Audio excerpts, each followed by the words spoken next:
Friends welcome back. మనం ఈరోజు తెలుసుకోబోతుంది వచ్చి sub queries in MySQL. Sub quarry అంటే బేసిక్గా నెస్టెడ్ ఇన్సైడ్ అనదర్ క్వారీ. అంటే ఒక క్వారీలో అనదర్ క్వారీ ఉన్నదాన్ని మనం సబ్ క్వారీ అంటాం. ఎక్కడెక్కడ వాడొచ్చు దీన్ని అంటే select, insert, update or delete స్టేట్మెంట్స్లో వాడొచ్చు. ఇంకా క్లాసెస్ ఉన్నాయి కదా మనకు, where clause, having clause and from క్లాసెస్లో ఇక్కడ కూడా వాడొచ్చు. ఓకే, దీంట్లో బేసిక్గా క్వరీ ఏంటంటే ఫస్ట్ ఒక క్వరీ ఎగ్జాంపుల్గా select star from employee. Okay, ఇక్కడ ఒక క్వరీ ఉంది. ఓకే, దీనికి మళ్ళీ ఇంకొక వేర్ కండిషన్ అని ఇంకొక ఏదైనా కండిషన్లో మళ్ళీ ఇంకొక క్వరీ రాస్తారు, దీన్ని ఇంకొక క్వరీ. ఓకే, సమ్ ఏదో ఒక టేబుల్లో నుంచి వస్తుంది. ఓకే, ఏబిసి వాళ్ళతో. ఓకే, ఇక్కడ ఏంటంటే బేసిక్గా ఈ క్వరీ ఎగ్జిక్యూట్ అయ్యాక ఫస్ట్ ఇన్నర్ క్వరీ ఎగ్జిక్యూట్ అయ్యాక అవుటర్ క్వరీ ఎగ్జిక్యూట్ అవుతుంది. దీన్ని మనం సబ్ క్వరీస్ అంటాం అనమాట. మనం ఏదైతే ఎక్స్పెక్ట్ చేస్తున్నామో వాటిని తీసుకోవడానికి.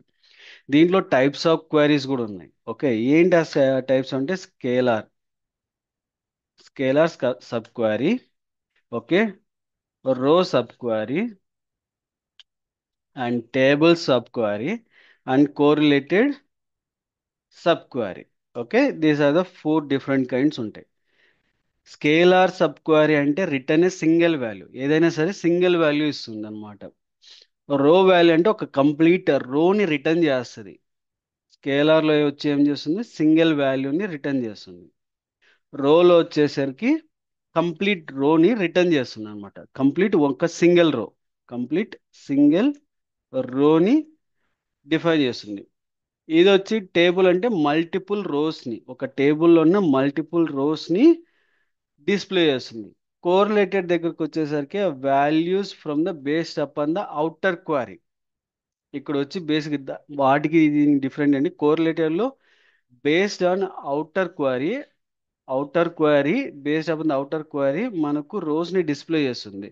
ఇది అవుటర్ క్వరీ అంటాం, దీన్ని ఇన్నర్ క్వరీ అంటాం. బేస్డ్ అపాన్ దాట్ మాత్రమే మనకు డిస్ప్లే అవుతుంది, లేకపోతే అవ్వదు అనమాట. ఓకే, ఇప్పుడు మనం scalar one by one example చూద్దాం. ఓకే, ఇన్నర్ క్వరీకి వచ్చేసరికి మనకి ఏమన్నాము, ఒక రిటర్న్ సింగిల్ వాల్యూని మనకు రిటర్న్ చేస్తుంది అని అన్నారు కదా. ఇప్పుడు మనం దీంట్లో సెలెక్ట్ మనకు స్టార్ ఫ్రమ్ ఎంప్లాయీ,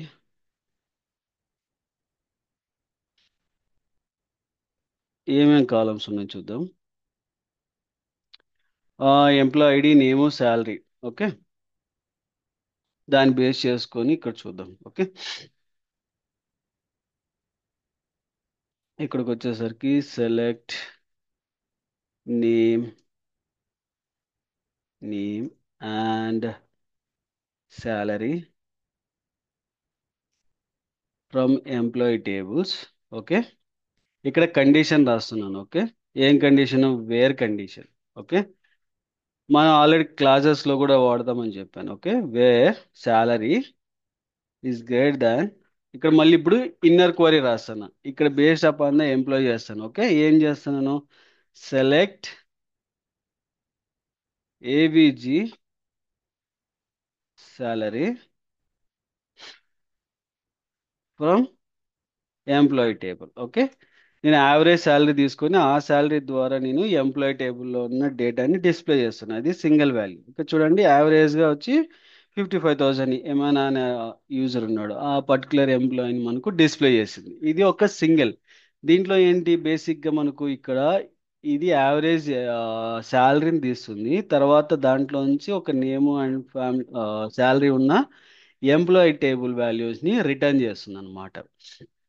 ఇది స్కేలార్ యొక్క కండిషన్. ఓకే, మనకు రో వేజ్లో తీసుకోవాలన్నప్పుడు ఎలా తీసుకుంటుంది. ఓకే, ఇక నేను ఈక్వల్ టు వాడు, ఈక్వల్ టు,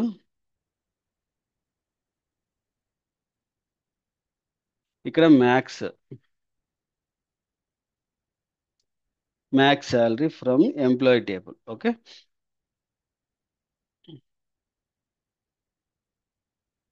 ఇక్కడ నేను ఆ, మనం ఎంటైర్ రో తీసుకోవాలి కాబట్టి హైలైటెడ్ రోస్కి ఇక స్టార్ డిస్ప్లే చేసుకొని అందులోంచి మనం డిస్ప్లే చేస్తాం. మొత్తం దానికి సంబంధించిన డేటా మొత్తం వస్తుంది. ఓకే. అండ్ ఇంకా మనకు టేబుల్ క్వైరీ అంటే మల్టిపుల్ వాల్యూస్ని డిఫైన్ చేయడానికి. మల్టిపుల్ వాల్యూస్ అన్నప్పుడు నీకు స్పెసిఫిక్ ఎంప్లాయీ కావాలి, ఆ ఎంప్లాయీ యొక్క ఐడి కావాలి, ఓకే, డిపార్ట్మెంట్ ఐడి.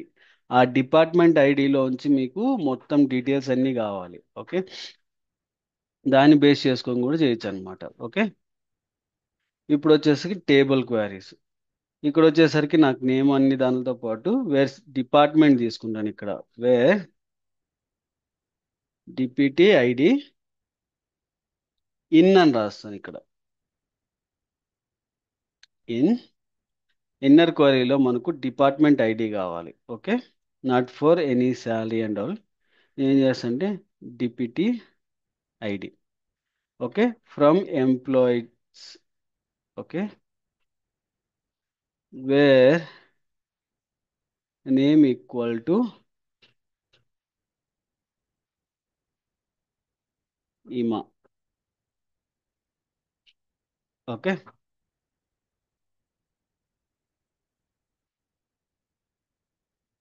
చూడండి దానికి సంబంధించిన డేటా డిస్ప్లే చేస్తారు. ఓకే, పర్టికులర్ నేమ్ తీసుకుని అయిన ద్వారా ఒకవేళ అదే నేమ్తో మల్టిపుల్ మెంబర్స్ ఉంటారంటే ఆ మల్టిపుల్ డేటా కూడా డిస్ప్లే చేస్తుంది అనమాట.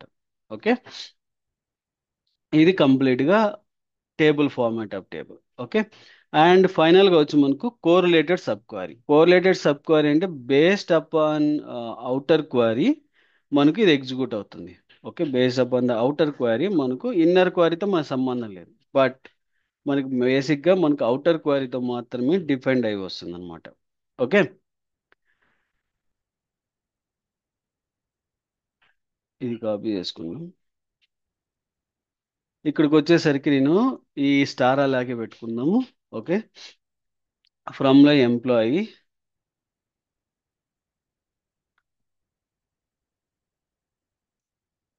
E1 అని పెడతాను.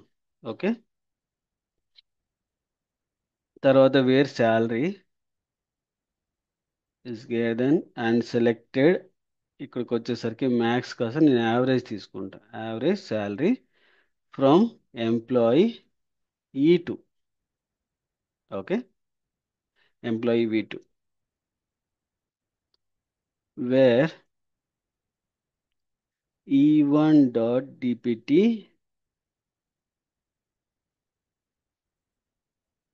ID is equal to E2 dot DPT ID. Okay, చూడండి మనకు థర్డ్లో డేవిడ్ అనే అతను మనకు డిపార్ట్మెంట్లో మనకు అది యావరేజ్ శాలరీలో ఉన్నది అన్నమాట. అంటే మనకు టోటల్ టేబుల్స్ తీసుకొని అందులో నుంచి మనకు ఫస్ట్ సబ్ క్వరీ ఏం చేసింది, calculated for average salary from the department తీసుకుంది. తర్వాత అవుటర్ క్వరీ ఏం చేసింది, ఆ పర్టికులర్గా క్వరీలో నుంచి ఏదైతే శాలరీ వచ్చిందో ఎర్న్డ్ ఎంప్లాయీ ఆ పర్టికులర్ డీటెయిల్స్ అనేది డిస్ప్లే చేసింది. ఓకే, ఇలా మనకు కోరిలేటెడ్ సబ్ క్వరీని రాసాం. బేస్డ్ అపాన్ మనకు అవుటర్ క్వరీతో మనకి ఎలా అయితే ఉంటుందో దాన్ని మనకు డిస్ప్లే చేస్తాం. Okay, thank you for watching and please do subscribe and share to your friends and colleagues. Thank you.